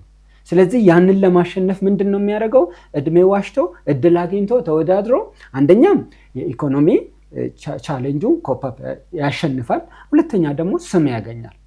ሌላው ደግሞ ሌላ አትሌቶች እድሜያቸውን ቀንሰው እንዲታዩ ወይንም ደግሞ ራሳቸውን እንዲያቀርቡ የሚያደርጋቸው ምንድነው? አካባቢያቸው ላይ የሚያሰለጥናቸው አሰልጣኝና ኤጀንቶች፣ ውድድር የሚያፈላልጉ ኤጀንቶች። ማን ነው እድሜው የገፋውን አትሌት የሚፈልገው? ማን ነው እድል የሚሰጠው? ማን ነው የሚያስፈርመው? ናይኪ ያስፈርመዋል? አዲዳስ ያስፈርመዋል? ወይ ኦር ሌላ ካምፓኒ ያስፈርመዋል? አስፈርመው። ስለዚህ ኤጀንቶች ምንድነው የሚያደርጉት? ከአሰልጣኞች ጋር ይሆኑና እድሜው ወጣት የሆነውን ደግሞ ቅድም ታሬ እንዳለው በኤምአርአይ አይደለም የሚታየው፣ ልጁ ተናግሮ ነው ወይንም ደግሞ ፓስፖርት አውጥቶ ነው። እሱ ባወጣው ፓስፖርት ነው እንትን የሚለው ማለት ነው። ስለዚህ ምክንያቱም ፓስፖርት የሚወጣው ደግሞ ወደ ኋላ ተሄዶ ሂስትሪው ወይንም በርዝ ሰርቲፊኬት ውስጥ አስተካክሎ አይደለም። በርዝ ሰርቲፊኬት ባይ ዘ ወይ አስተካክሎ ይመጣሉ ልጆች። እሱ ነው እኮ ችግሩ። አሁን ሄደው አስተካክሎ ይመጣሉ። በርዝ ሰርቲፊኬት ብቻ አይደለም ፓስፖርት ፕራክቲካሊ በርዝ ሰርቲፊኬት ይሄ እኮ በርዝ ሰርቲፊኬት እንዲህ ነው ተብሎ እንደማይ የሆነ እድሜው የገፋ ሆኖ ከታወቀ ቀይሮ ያመጣሉ። እኛ ጋር እድሜው በዚህ ዓመት ተብሎ ልጁ በርዝ ሰርቲፊኬቱን ያመጣ አካዳሚ ላይ እኔ ጋር ማለት ነው። ኦኬ ከአሰልጣኝነት በተጨማሪ ስራ የቅበላ ላይ ሰርቪስ ስለምሰጥ ማለት ነው ያመጣል። 15 16 17 ነው 15 ዓመት ሆኖ ሰውነቱ ጥሩ የሆነ ለአካዳሚ ማች የሚያደርግ ከሆነ የ15ም የ16ም የ17ም ነው ምንቀበለው ማለት ነው። ነገር ግን የ17 ዓመት ልጅ ነኝ ብሎ ሰርቲፊኬት እንትኑ ሲመጣ በርዝ ሰርቲፊኬቱ ሲመጣ አልፏል። ስለዚህ ይሄ አይሆንም። የትውልድ ዘመኔ ከዚህ ያለፈ ነው፣ እድሜ ያለፈ ነው። ስለዚህ ይሄንን አንመዘግብም ብለን ብንመልስ 2 ቀን 3 ቀን አይፈጅበትም ቀይሮ ለመምጣት ይሄ እኮ ነው አሁን ፍቄ ቅድም ያነሳችሁት እውነት እኮ ነው። አሁን እኔ መፍትሄው የኢትዮጵያ አትሌቲክስ ፌዴሬሽን አስቀምጧል። አሁን ከዚህ በኋላ የእድሜ ማጭበርበር አይኖርም። ምክንያቱም በተገቢው ልክ የኢትዮጵያ አትሌቲክስ ፌዴሬሽን የሚመለከታቸውን አትሌቶች በእድሜያቸው ተገቢ ሆኖ ይሄዳሉ ብሏል። ይሄ እንግዲህ አሁንም በየትኛውም አጋጣሚ ሊጣራ ይችላል። አሁን ትልቁ እንደ ሚዲያ ባለሙያነቴ ከኢትዮጵያ አትሌቲክስ ፌዴሬሽን ጋር መጋጨው አንዱ ከዋሼ ነው። እከሌ የምትባል አትሌት 18 ዓመቷ ነው ብሎ ስትመረመር 23 ዓመቷ ከሆነ የኢትዮጵያ አትሌቲክስ ፌዴሬሽን እተቻለሁ፣ ዋሽቶኛል። ምክንያቱም በሀገሬ ቴሌቪዥን 18 ዓመት የሚሞላት ልጅ በኦሪገን ላይ ለመሳተፍ ሄደች ብዬ የኢትዮጵያን ሕዝብ ዋሽቻለሁ። ይሄን ያስዋሸ ደግሞ ፌዴሬሽኑ ነው። ስለዚህ እሱ ጋር ነው ግጭቴ። አሁን ግን የኢትዮጵያ አትሌቲክስ ፌዴሬሽን ይሄንን ቆርጬ ጥያለሁ፣ በእድሜያቸው ነው እየሄዱ ያሉት፣ መፍትሄው ይሄ ነው። በቃ ኤምአርአይ አንዱ መፍትሄ ሆኗል። በፊት እየተባለ የሚገኘው የዚህ የመታወቂያ ጉዳይ፣ የፓስፖርት ጉዳይ፣ ምንድነው የልደት ካርድ ጉዳይ ሁሉም ይስተካከላል። በነገራችን ላይ እድሜህን በፓስፖርትና በመታወቂያ አትለየው። እኔና ታሬኮ ቤቢ ፌስ ነው ያለን እኮ ተመልካቾቻችን። አሁን እድሜያችንን ጠይቁ ብትን 31 32 ሊል ይችላል በገፋ ቁጥር 23 24ም የሚልም ሊኖር ይችላል እድሜ። አሁን ያ ዘመን ቀርቷል ነው። እድሜህን የምትመረመረበት ማሽን አለ አይደል? መሳሪያ አለ። ያንን ደግሞ ወደ ሂደቱ ወይም ደግሞ ወደ አክሰሱ መሆን ያለበት ነገር ምንድነው? የኢትዮጵያ አትሌቲክስ ፌዴሬሽን ገብቼበታለሁ። ቀደም ሲል እኮ የሚወሩት ነገሮች ነበር። ዶፒንግ ነበር አይደል? ምስራቅ አፍሪካ ላይ በጣም አስቸጋሪ የነበረው ኢትዮጵያን ጨምሮ ኬንያ፣ ዩጋንዳ በጣም በቃ እነዚህ ሀገራቶች ከአትሌቲክስ መወገድ አለባቸው እስከሚባል ደረጃ ሁሉም ተበክሎ ነበር ተብሎ ነበር። ያ ነገር ደግሞ ገለል ሲል የእድሜ ጉዳይ ተነሳ። የዓለም አትሌቲክስ ፌዴሬሽን እኮ ኢትዮጵያን በእድሜ ለምንድን ነው የሚሰቃይበት? ይሄ ነገርም ማስጠንቀቂያ ስለሰጠ ነው። ከዚህ በኋላ ኢትዮጵያ የምትባል ሀገር በአትሌቲክሱ አትሳተፍም እድሜ ካጭበረበረችን ካለ ማስጠንቀቂያ ነው ማለት ነው ይሄ። ስለዚህ የኢትዮጵያ አትሌቲክስ ፌዴሬሽን እየሰራበት ነው ይሄን ነገር። ግን አሁንም ደግሜ ማስተላልፈው ነገር እባካችሁ የኢትዮጵያ አትሌቲክስ ፌዴሬሽን አይፍሩ። ዛሬ ውጤት ካልመጣ ችግር የለውም። በቃ የምናያቸው ወጣት ልጆች የነገ በጣም ብዙ ቀነኒሳዎች፣ ብዙ ኃይሎች፣ ብዙ ጥሩነሽ፣ ብዙ መሰረቶች ስላሉን በእነሱ ላይ እንስራ። ምንም ጥያቄ የለውም። አንድ የፌዴሬሽን አመራር ዛሬ ወርቅ ባያመጣ ነገ ሊያመጣ እንደሚችል ካሰበ አይባረርም እኮ ችግር የለም። መቼም 5 ዓመት 4 ዓመት አይደለ የእድሜ ዘመኑ በፌዴሬሽኑ ሲመጣ ያንን ደግሞ ለማስቀጠል ደግሞ መስራት እኮ ነው። ዛሬ ላይ እኮ እነ ዶክተር አመንሲሳ የተከሉት ነገር አለ አይደለ? ነገ ፍሬ ሲያገኝ አሃ ይባላል፣ መቀጠል አለባቸው። ስለዚህ ጥሩ ነገር ሰርተ ስትሄድ ደግሞ ጥሩ ነገር ትመለሳለህ። እኔ ያው ብዙ ጊዜ የቃለ እንግዲህ ዶክተር አመንሲሳ እያልኩ ስላለው የሚታይ ነገር እየሰሩ ስለሆነ ነው ይሄን የምናገረው። ለምሳሌ በሚዲያ በኩል ስታይ በዚህ በእድሜ ጉዳይም ጥሩ ነገር ሄደዋል።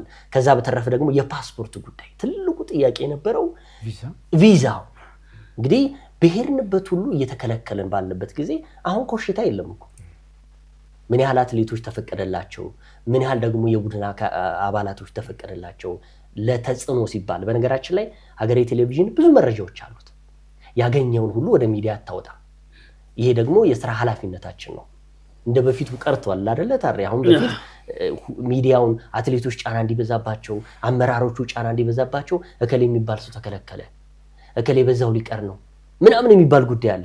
እኛ ያጠፍቶን አይደለም አሁን ለማውራት ማን እንደተከለከለ፣ ማን ቪዛ እንደተሰጠው፣ ማን እንደማይሄድ እናውቃለን። ነገር ግን ይሄ አይጠቅምም። ይሄዱ ከሄዱ በኋላ ደግሞ እነማን እንደሄዱ ደግሞ ይታወቃል። ቅዳሜ ምሽት አሁን ሽኝት ይደረጋል፣ እሁድ ደግሞ የሚሄዱት ይታወቃሉ። እከሌ የሚባሉ ሄዱ ብንለው ጥሩ ነው ብዬ ገምታለሁና በእድሜም የኢትዮጵያ አትሌቲክስ ፌዴሬሽን ብቻ ሳይሆን በአሰራርም እየሰሩ ይገኛሉ ለማለት ነው። በነገራችን ላይ የዓለም አቀፉ ፌዴሬሽን ወርልድ አትሌቲክስ የምንለው ኢትዮጵያ ላይና ኢትዮጵያን የመሰሉ ሀገሮች ላይ ጣቱን የሚቀስረው መቀጣት አለባቸው የሚለው ፎር ዘ ሴክ ኦፍ ቼንጅ ነው። ሌላ ምንም ነገር አይደለም፣ ለለውጥ ነው። ስለዚህ የዓለም አቀፉ ፌዴሬሽን ኢትዮጵያን መቅጣት አለብኝ ብሎ ካሰበ የኢትዮጵያ አትሌቲክስ ፌዴሬሽን ደግሞ ሀገሪቷን የሚመራው ፌዴሬሽን ደግሞ ይህንን ስህተት የሚሰሩትን አካላት የመቅጣት ስትራቴጂ ደግሞ መንደፍ አለበት ማለት ነው። ለምን መሰለ? የዚህ ችግር መነሻ የመጀመሪያው ነገር ምናልባት ከአሰራር አንጻር ዲጂታል ሲስተምን አለማምጣት አለማዘመን አንዱ መነሻ ነው። አሁን ኤምአርአይ እኮ አንዱ መንገድ ነው አለ እንጂ ዋናው እሱ አይደለም መፍትሄ የሚያመጣው። በቃ ይሄ የዶክመንቴሽን ጉዳይ ነው። መፍትሄ የሚያመጣው ዳታ ላይ ማስቀመጥ ነው። ከክልል ከወሳኝ ኩነት ጋር በተያያዘ የሚሰሩ አካላት፣ ከእድሜ ጋር በተያያዘ የሚሰሩ አካላት፣ ከሆስፒታል ጀምሮ ልጁ ሲወለድ ጀምሮ ያለውን ነገር በዲጂታል ሲስተም ያው እንደ ሀገር ይሄ ዲጂታላይዜሽን ላይ ደካሞች ነን። በተለይ አትሌቲክሱ ላይ ደግሞ የመጣንበት መንገድ እስካሁን ድረስ የተወሰነ ለውጦች ቢኖሩም ትራዲሽናል ዌይ ኦፍ ቼንጅ ላይ ነው ያለ ነው። በቃ አሁንም ለውጡ አሁን ፌዴሬሽኑ እየታገለ ያለውም እኮ ያንን ለማጥፋት ነው። ነገራችን ላይ ካምና ከድሬዳዋ ውድድር በኋላ እኮ ከድሬዳዋ ወጥተው ልጆች ልጆች ተቀንሰው ጩኸቱ በጣም ኃይለኛ የነበረበት ናይጄሪያ ሄደው ተወዳደሩ። በትክክለኛው እድሜ ተብሎ ኤምአርአይ ተመርምረው ተብሎ ተመሰገነ። ያንን አስቀጠለ ዘንድሮ ፌዴሬሽን። አሁን ጥያቄያችን አልጸዳም፣ ጥርት አላለም። አሁንም ክፍተቶች አሉ። ከማሽኑ አንጻርና ከአንዳንድ ቴክኒካል ጉዳዮች አንጻር ሊሆን ይችላል ነው እንጂ ለውጡ የለም ማለት ግን አይደለም። ለውጦች በጣም ብዙ ለውጦች አሉ። ፎር ዘ ኔክስት ግን የሚያዋጣን መሳሪያ ምንድን ነው? የእድሜ ጉዳይ ዲጂታል ሲስተም ውስጥ መግባት አለበት። በቃ እራሱ ሲስተሙ የሚናገር መሆን መቻል አለበት። በነገራችን ላይ ይህንን ተውና አሁን ፌዴሬሽኑ ከረንትሊ እየሰራበት እና ይሰራበታል ብለን የምናስበው ቅድም የጠቆምኩ ከአግሪመንት ጋር በተያያዘ የሰራባቸው ስራዎች ውጤት ክልሎች እኮ በማኑዋል ሲስተም እከሌ ስንት ነው የሮጠው ተብሎ እኮ የሚጠይቅበት ሁኔታ አለ። አዲስ አበባ ይላከልኝ፣ አማራ ክልል ይላከልኝ፣ ኦሮሚያ ይላከልኝ ናም ተብሎ የሚላክበት ሁኔታ አለ። ማኑዋል ሲስተም ስንት ሮጠ? ይሄ የሚያሳየን ዲጂታል ሲስተማችንና የዶክመንቴሽን ሲስተማችን ለአቢዩዝመንት የተመቸ ነው ማለት ነው። ስለዚህ ሙያተኛው አቢዩዝ ሲያደርገው ከፌዴሬሽን ጀምሮ እስከታች ድረስ ይህን ስራ የሚሰሩ አካል ይኖሩ ይችላሉ። የእውነት ስራ ቦንዴጅ ፈጥረው ከታች ጀምሮ እስከ ላይ ድረስ የሚሰሩ አካላት እንዳሉ ሁሉ ደግሞ በዛው ልክ ደግሞ ከታች ጀምሮ እስከ ላይ ድረስ የማጭበርበር ስራዎችን የሚሰሩ አካላት ደግሞ አሉ። ይሄን ለማጥፋት የሁላችንም ኃላፊነት መሆን አለበት ነው እንጂ ችግሩ የለም ማለት አይደለም። በደንብ ችግሩ አለ አሁንም ቢሆን ግን ዘላቂው ምን ይሆናል የሚለው ለመጠቆም ያክል ነው። አዎ እናጠቃለው ሰዓታችንም እየተጠናቀቀ ስለሆነ ፍቄ የተወሰነች ነጥብ ከእድሜ ጋር በተያያዘ አትሌቲክስ ፌዴሬሽን የጀመረው ስራ ለፌዴሬሽኑ ብቻ አይደለም፣ ለሀገራዊ ጉዳይ አይደለም። ለታች ገና ጀምረን ለምንሰራው ለአካዳሚም ለፕሮጀክትም ይሄ ለመቀባበል ስርዓቱም ይሄኛው ትልቁን ሚና ይጫወታል። እኛም ኮንፊደንስ ይኖረናል። አሁን አካዳሚ ላይ የሚሰሩ ፕሮጀክት ላይ የሚሰሩ አሰልጣኞች ኮንፊደንስ ይኖራቸዋል። በእድሜ የመምረጥ ኮንፊደንስ ማለት ነው። ኦኬ ምክንያቱም በእድሜ መርጠህ ይዘመተህ 4 ዓመት አሰልጥነ ልክ ከአካዳሚ ሲወጣ ከሌሎቹ ጋር እድሜው ማች ስለማያደርግ የውድድር እድል አያገኙም ከዚህ በፊት የነበረው ማለት ነው። ስለዚህ በእድሜው ፌዴሬሽኑ በእድሜው በካታጎሪ አንደር 17 የሚለው አንደር 17 አንደር 20 የሚለው አንደር 20 ብሎ ውድድር ጥርት ባለ መልኩ ኦፍ ኮርስ ጅምር ቆንጆ ነው። ሁሉም ነገር ጅምር ነው። ከአንድ ነው የሚጀምረው። ጥሩ ጅምር ነው ያለው። እየጠራ እንደሚሄድ እናምናለን። በቀጣይነት እየተሻሻለ እንደሚሄድ እናምናለን። አድገው የሚመጡ ልጆች ግን ሆፕ አላቸው፣ ተስፋ አላቸው። በእድሜያቸው ውድድር እንደሚያገኙ፣ በእድሜያቸው ሰዎች እንደሚፈልጓቸው፣ ኤጀንቶች፣ ካምፓኒዎች ወይንም አወዳዳሪ አካል እንደሚፈልገው ሆፕ ነው፣ ተስፋ ኖሮት ነው እያደገ የሚመጣውና ይሄ እጅግ በጣም ጥሩ ነገር ነው የሚሆነው። ልክ ከኛ ጋር ሲወጡ ደግሞ አንዳንዴ ምንድነው ሚስ አንደርስታንዲንግ ይኖራል። አካዳሚ ላይ 4 ዓመት ብቻ ነው የሚቆየው። ስለዚህ በ4 ዓመት ጊዜ ውስጥ ጥሩ ፖቴንሻል ላይ ደርሶ የውድድር እድል ካገኘ ልጁ ኦኬ የውድድር እድል ያገኛል። 4 ዓመት ውስጥ ግን በአካዳሚ በቆየበት ግን ፕሮግረስ ብቻ ከሆነ የውድድር እድል ካላገኘ ከኛ ጋር ይወጣና ክለብ ላይ ውድድር ያገኛል። ስለዚህ የአካዳሚ ፍሬ ነው ማለት ነው ያ ልጅ። በዛ ውስጥ ወጥቶ ነው በዛ ውስጥ አልፎ ነው የመጣውና ብዙ ሰዎች አካዳሚ ብቻ ራሱ በጣም እጅግ የሚታፈስ ለውድድር የሚበቁ ልጆችን እንዲያበቃ አይጠበቅም። ፕሮሰስ ሂደቱን አስጨርሶ ነው ወደ ክለብ የሚያበቃውና ያ እንዲያዝ ፈልጋለሁ። ከዛ ውጪ ግን ይሄ ከፕሮጀክት ወደ አካዳሚ፣ ከአካዳሚ ወደ ክለብ፣ ከዛ ደግሞ ወደ ናሽናል ቲም የሚለው ፕሮሰስ ይሄ ፌዴሬሽኑ የጀመረው ነገር ጥሩ ተስፋ ይሰጣል። ፕሮሰሱ እንዲቀጥል፣ ሲስተሙ እንዲቀጥል ያደርገዋልና እጅግ በጣም እኔም ደስ የሚያሰኝ ነገር እንደተጀመረ ነው ማስበው። በጣም አሪፍ። ያው ታሪክ ጨርሰናል አይደል? ያው ቀጣዮቹ ሳምንታቶች አብረናችሁ የምንቆይበት ኢትዮጵያን አትሌቶች የሚሳተፉበት አሜሪካ ላይ በተለይ ደግሞ ምሽትና ንጋት ላይ የሚደረጉ ታላላቅ ኢትዮጵያኖች የሚጠበቁበት ከ20 ዓመት በታች የዓለም አትሌቲክስ ሻምፒዮና በአሜሪካ ዩጂን የሚደረግ ይሆናል። ይህንን ደግሞ በቀጥታ ስርጭት በብቸኝነት ሀገሬ ቴሌቪዥን ወደ ተመልካቾቹ የሚያደርስ ይሆናል። ይህንን ደግሞ ትልቅ ውድድር ደግሞ ሲያደርግ ወይም ደግሞ ሲያስተላልፍ እንዲሁ ባዶውን አይደለም። ጉምቱ እንደዚሁም አትሌቲክስ ምንድነው የምንወደው፣ አትሌቲክስ ምንድነው የሚለውን ከስር መሰረቱ በነገራችን ላይ አትሌቲክስ ሳይንስ ሆኗልና ሳይንሱን ደግሞ በሚገባው ልክ ደግሞ ወደ እናንተ ወደ ተመልካቾቻችን እናቀርባለን። ተንታኞቹም እዚሁ ስቱዲዮ ይመጣሉ። ቀጣዮቹ ሳምንታት ከእናንተ ጋር ቆይታ እናደርጋለን። ዛሬ እንግዲህ በልዩነት የእድሜ ጉዳይ አነሳን። ታሪኩ ተመቼ፣ ፍቃዱ ምትኩ፣ ይገደብ አባይ አብረናችሁ ቆይታ አደረግን። ቅዳሜ ምሽት ደግሞ እንደዚሁ ስንገናኝ በሌላ ርዕሰ ጉዳይ እንገኛለን። ከመላው የስቱዲዮ የስርጭት ባለሙያዎች ጋር አብረን ቆይታ አደረግን። መልካም ምሽት ይሁንላችሁ።